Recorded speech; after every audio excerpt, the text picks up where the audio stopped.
Hola jóvenes, ¿cómo están? Bienvenidos a inicio de trimestre. Vamos a revisar lo que es la clase de microbiología y parasitología. Vamos a iniciar con una pequeña introducción sobre lo que son básicamente estas dos ciencias. Ahí les puse, por eso son ambas ramas de la medicina, que prácticamente nosotros a veces la estudiamos de manera individual o de manera en conjunto porque tienen íntima relación, aunque sean dos ramas un poco diferentes. Entonces, en común, ¿qué es lo que tienen? Estudian los microorganismos, que prácticamente en el caso de nosotros que estudiamos en área de salud, lo revisamos para la relación con la aparición de enfermedades. Así también de manera industrial, para lo que son la elaboración de vacunas, para la elaboración de antibióticos. También se lleva a cabo a máxima investigación lo que son la microbiología y la parasitología, más que todo la microbiología, sí. Entonces ahí les puse mediante, ¿verdad?, el estudio de estos organismos por el microscopio, que prácticamente pues el microscopio es el instrumento que se requiere para el estudio y análisis de los microorganismos. Las dos ramas son especializadas en estudiar enfermedades, los procesos de enfermedades originados por esos microorganismos que afectan la salud. Entonces, aquí les puse esta pequeña o breve reseña histórica sobre el microscopio. Si vamos a revisar el término por etimología, sabemos que micro es pequeño y escopio es observación. Por lo tanto, el microscopio es un instrumento para observar microorganismos, los cuales los microorganismos son seres muy pequeños, son seres vivos que obviamente pues tienen su propio ciclo de reproducción, sus propios ciclos biológicos, pero que el problema es que no utilizan como huésped para causar enfermedades. Se cree que fue inventado en los años de 1610, otras literaturas hablan hasta 1615. Entonces se cree, aquí hay una controversia en la misma microbiología, que hay dos personas que lo inventaron. Según los italianos, Galileo Galilei fue el que descubrió o inventó lo que es el microscopio, y según los holandeses fue Zacharias Janssen. Entonces, prácticamente aquí nosotros cuando siempre estudiamos, ustedes lo pueden ir a revisar en la historia del microscopio, cuando nosotros estudiamos, esta parte, siempre nos aparecen estos dos señores. Entonces ahí se los dejo para que ustedes tengan ese conocimiento y en ese mismo tiempo, claramente, ¿verdad?, muchos científicos, muchos microbiólogos, como por ejemplo uno de los grandes, el señor Louis Pasteur, que prácticamente este señor pues fue médico, fue microbiólogo, uno de los grandes, inclusive se conoce como el padre de la microbiología por todos los aportes que ha dejado en la ciencia. Él fue uno de los primeros que observaron los protozoos. Los protozoos son parásitos, ahí entran lo que son las amebas, entran las tricomonas y otros tipos de parásitos. Observaron por primera vez las bacterias, las cultivaron, observaron las células espermatozoides, observaron los glóbulos rojos, y todo esto pues ocurrió en el siglo XVII, que estamos hablando en ese mismo tiempo, de 1600 hasta 1700, un siglo completo de estudio que se llevó para comprender y para revisar lo que hoy en día para nosotros solo tomamos la literatura y la vamos a estudiar. Entonces ahí tienen esa breve introducción de lo que es el microscopio. Aquí les dejo una definición de lo que es la microbiología. Es la rama de la medicina encargada de estudiar y analizar los microorganismos, que también son conocidos como microbios. ¿Por qué se conocen como microbios? Micro, pequeño, bios, vida. Entonces son considerados como aquellos organismos que tienen vida propia.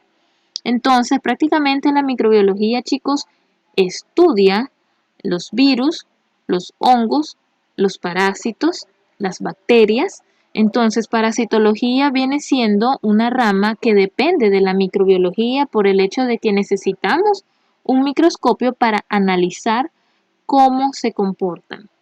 Entonces, aquí tienen la parasitología, es la rama de la microbiología encargada del estudio, ahí le agregan la E a estudio, y análisis de los microorganismos vivos o de los organismos vivos, sean de tipo parasitario, esta es más específica, es como por ejemplo decir bacteriología estudia solo bacterias, virología estudia solo virus, parasitología estudia solo parásitos. Entonces, en este caso, cuando nosotros estudiamos de manera conjunta microbiología y parasitología, vamos a estudiar todo eso. Entonces, ahí tienen ustedes los organismos vivos parasitarios, la relación con el huésped, es decir, con nosotros y también con los intermediarios, como en el caso de los que lo pueden transmitir, como ciertos animales. Y en el caso también con el medio ambiente, es decir, cómo se relacionan, en qué tipo de ambiente lo encontramos, siempre es importante conocer el hábitat de cada uno de ellos a lo que se ha logrado descubrir. Tenemos como esta clase, les aclaro, ¿verdad? Es una introducción y también, aparte de ser introducción, hablamos un poco de conceptos. Entonces aquí vamos a estudiar el primer concepto, aparte de microbiología, parasitología, microscopio, breve introducción. Hablamos también de la biogénesis. ¿Qué es la biogénesis? Aquí les puse, es una teoría, muchachos, es la teoría de la vida. Prácticamente es una teoría de generación espontánea. Es decir, la biogénesis abarca que se necesita otro organismo vivo para generar vida. Entonces, por ejemplo, por eso les puse la imagen de la araña con el huevo, porque prácticamente, ¿de dónde van a surgir las nuevas arañas? De una madre. Entonces, esa es una teoría típica y que coincide con la biogénesis. Y ahí les puse, todo organismo vivo genera otro organismo vivo. Esa es la teoría espontánea de la biogénesis. Esta es la imagen del señor Louis Pasteur. Prácticamente, pues este señor, médico microbiólogo, él fue uno de los pioneros en postular la teoría de la biogénesis. Él logró hacer diferentes ensayos, diferentes laboratorios, experimentos, que prácticamente pues llegó a los resultados empíricos de que logró demostrar que la vida no se origina espontáneamente de cosas no vivas presentes en el medio. O sea que él lograba decir que toda vida es vida, que él apoyaba la teoría de la biogénesis porque él decía que a partir de un organismo se iba a generar la vida de otro. Por eso ahí se los puse para que conozcan, él fue uno de los grandes pioneros en avalar esta teoría, pero hasta que llegó este señor, Francesco Redi, también otro gran biólogo, en este caso él en el siglo XVII, siempre en la misma era, realizó múltiples experimentos en la cual asestó, es decir, que aquí él logró encontrar y atacar prácticamente la teoría que decía el señor Luis cuando él decía toda vida es vida y que era biogénesis. Él decía que no, que en este caso la teoría de la biogénesis, de la generación espontánea, no se cumplía siempre. Entonces él hizo un experimento con 3 frascos que están ahí, les puse las imágenes, con 3 frascos, son estos, y colocó en los 3 trozos de carne para que se lograran hacer en descomposición o se lograran pudrir. Entonces, en este caso, ¿qué obtuvo él como resultado en ese experimento?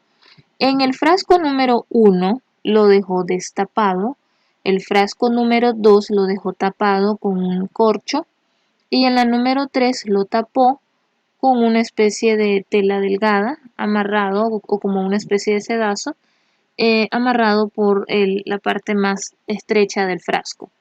Entonces, ¿qué logró observar? El frasco número 1 que estaba destapado o descubierto, lograron llegar las moscas y lograron dejar gusanos en ella, es decir, lograron dejar los huevos y que los gusanos iban a alimentarse de esa carne.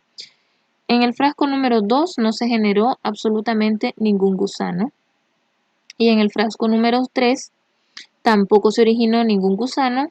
Las moscas llegaron y dejaron sus huevos en la parte de la tela. Como conclusión, ¿qué logró decir él y qué relación tenía con la biogénesis? La biogénesis decía de que un organismo vivo genera otra vida.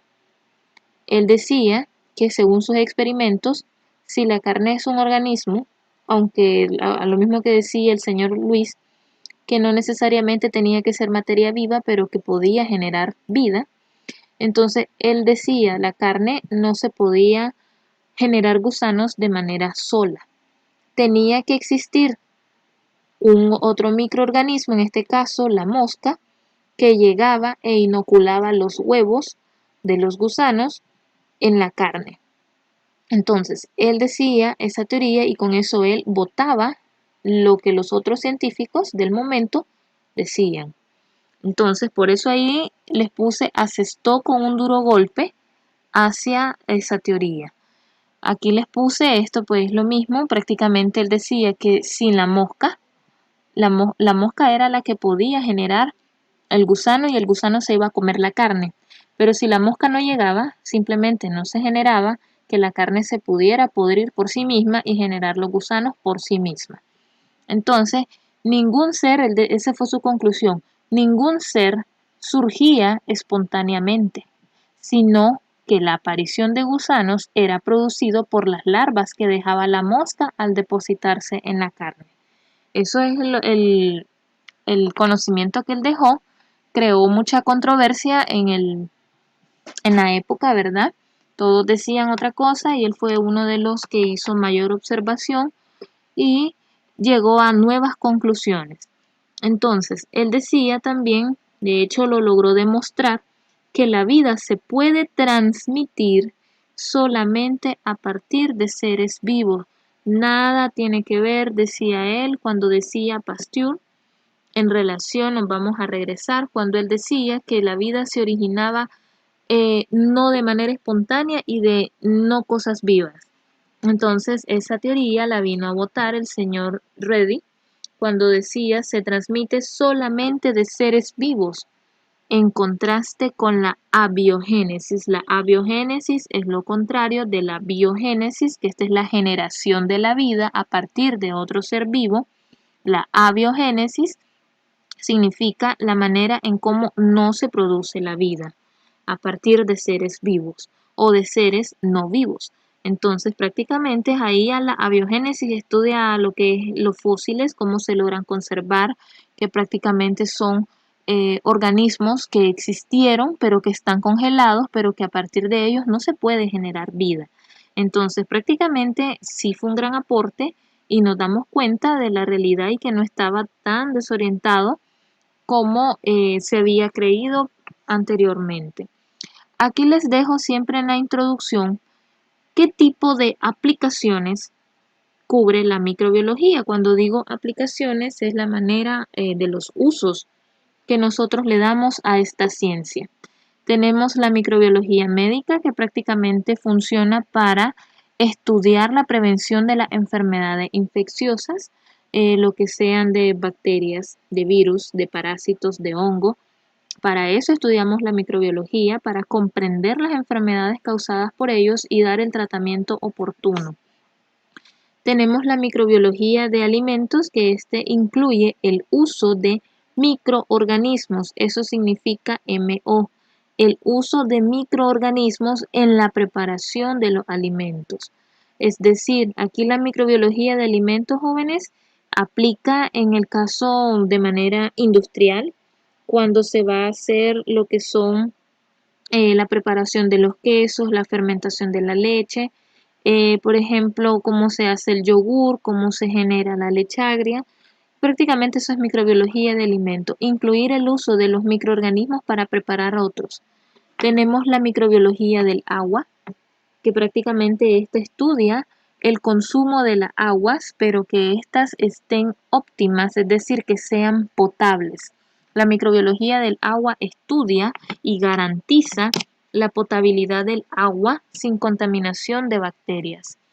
Tenemos la microbiología agrícola, que esta prácticamente es encargada de hacer recombinaciones de genes.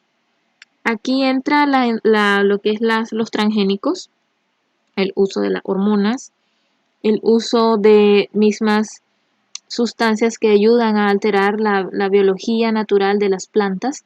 Entonces, es encargada de estudiar la recombinación de genes de las plantas para manipular los microorganismos que viven en ella también. Tenemos la microbiología veterinaria, que prácticamente pues permite el estudio de las enfermedades, la prevención y el tratamiento de los agentes que son los microorganismos que enferman a los animales. Tenemos la microbiología industrial, que en este caso aplica meramente en el caso de la industria farmacéutica. Es la manera de explotar los microorganismos para el uso en el proceso industrial. Elaboración de antibióticos, elaboración de vacunas, de nuevas medicaciones. Entonces, a partir de los microorganismos, por ejemplo, las vacunas, ya ustedes saben, son virus atenuados y que prácticamente tiene que pasar por este tipo de proceso para poder estudiarlo y tenerlo a nuestro alcance. Tenemos la microbiología de los suelos, encargada de mejorar la fertilidad de estos mismos.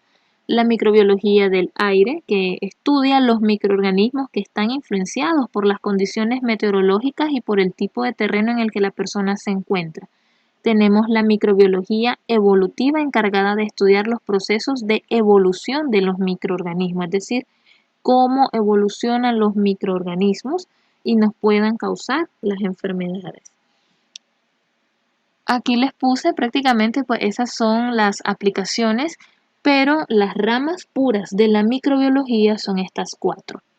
La bacteriología, que estudia las bacterias, la virología, que estudia los virus, todas las características que tienen, la parasitología, que estudia los parásitos, y la micología, que estudia los hongos.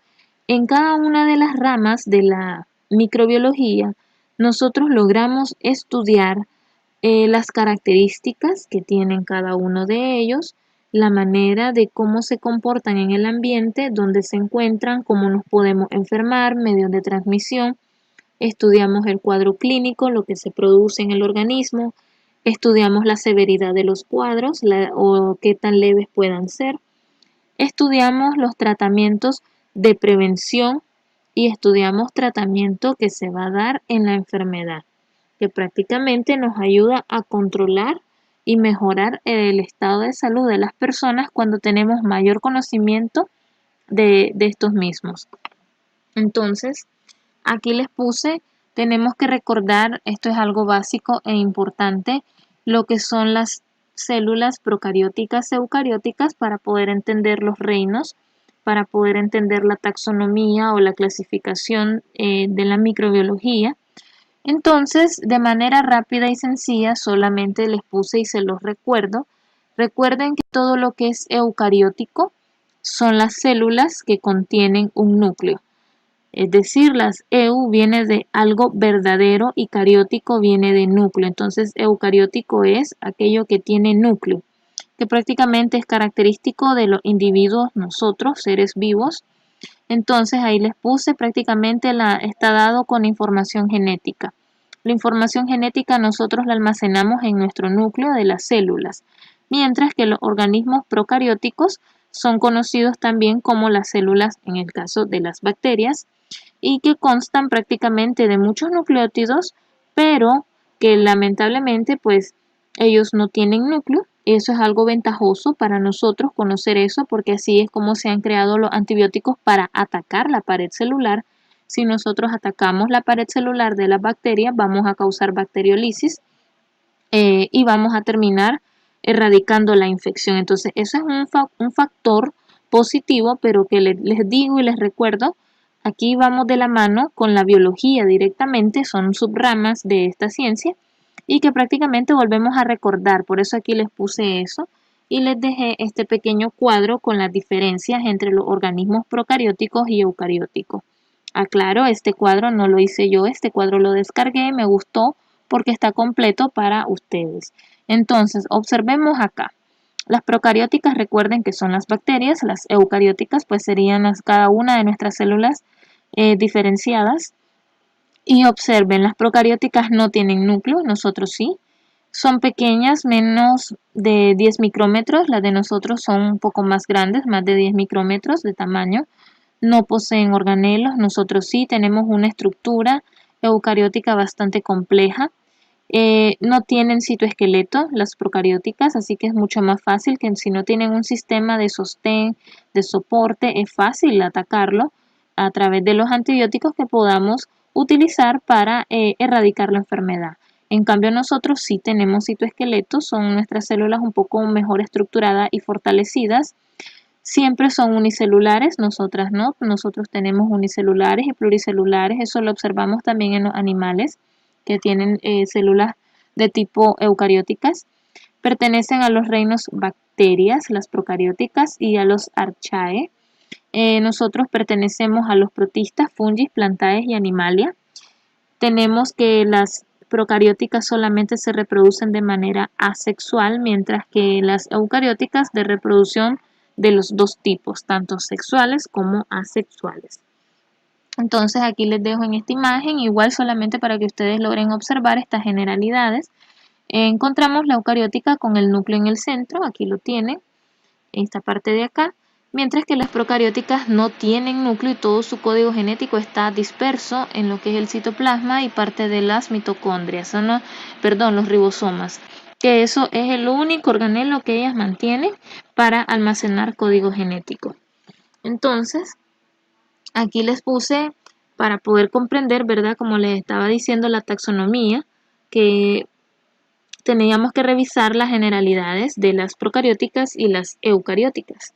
Aquí les puse la taxonomía, que es eso. Prácticamente es una ciencia que estudia los principios, los métodos y los fines de la clasificación, en este caso de las clasificaciones en microbiología.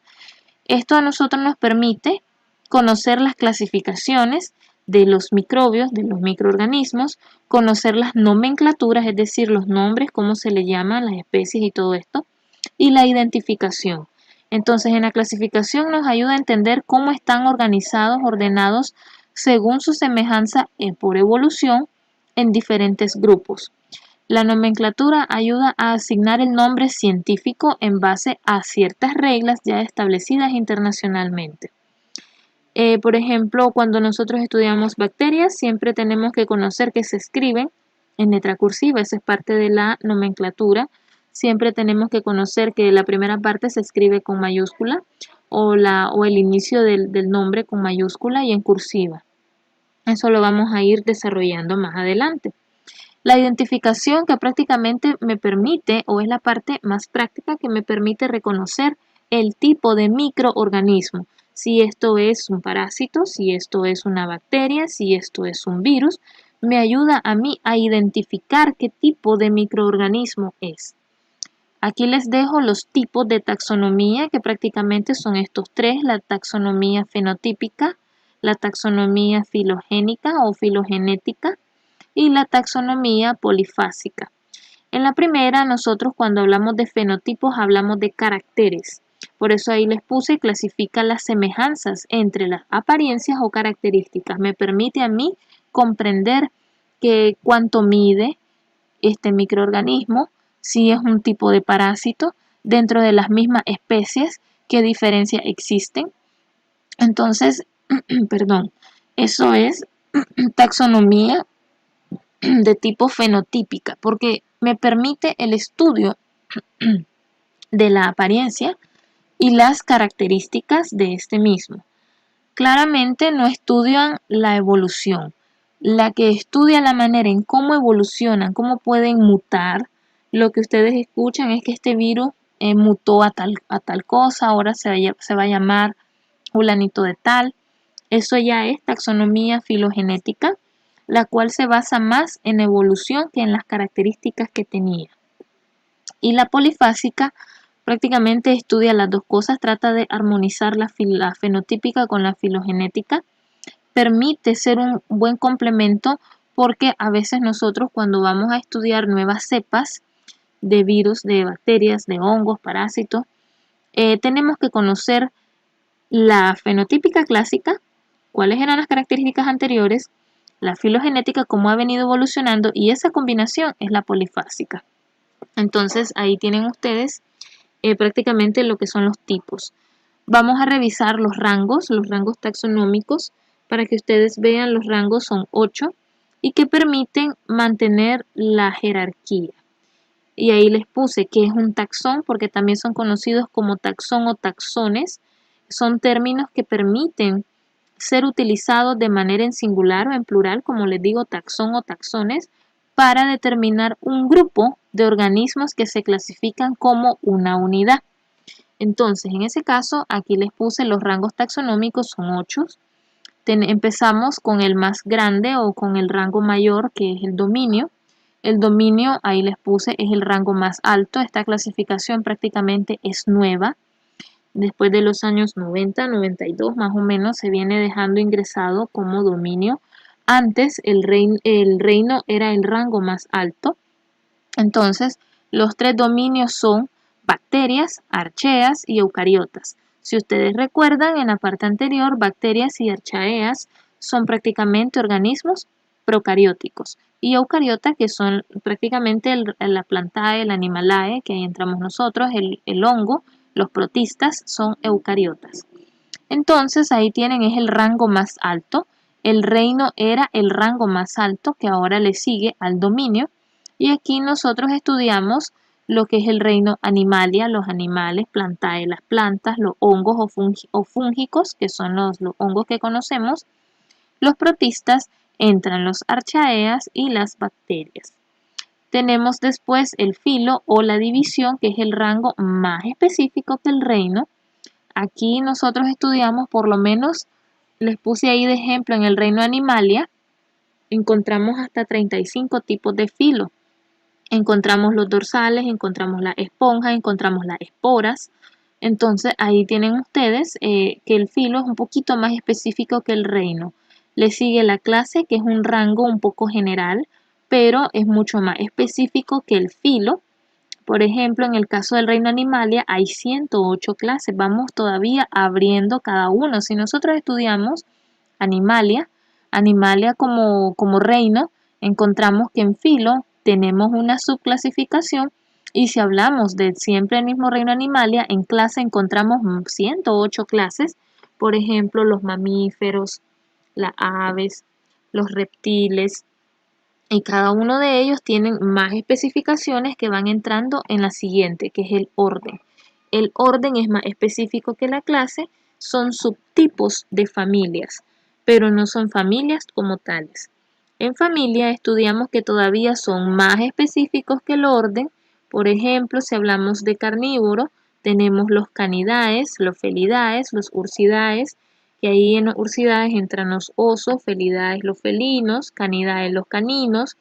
Entonces ya de ahí me voy derivando al género, que el género todavía es más específico que la familia, y tenemos el nombre del género que se tiene que escribir. Esto sí es nomenclatura ya. El nombre del género se escribe en mayúscula, como les estaba diciendo para el caso de las bacterias, y en cursiva. La especie es el rango taxonómico menor, pero es el más específico, el que me logra decir específicamente la especie y la subespecie, que es la última subclasificación según la especie que pueda tener. Entonces, aquí tienen este ejemplo. En el dominio Eucaria, tenemos en el reino Animalia, el filo es Chordata, la clase es Mamalia, el orden es carnívoro, la familia Canidae, el género Vulpes y la especie se llama Vulpes vulpes, conocido como el zorro rojo. Entonces, para hacer clasificación, miren que para poder entender un específico animalito, tenemos que estudiar toda la clasificación de los rangos taxonómicos. Aquí tienen otro ejemplo. Por ejemplo, vamos a decirlo así, iniciando por abajo, que estaría el dominio, eucarióticas, el reino Animalia, todas esas subespecies que hay en el reino animal.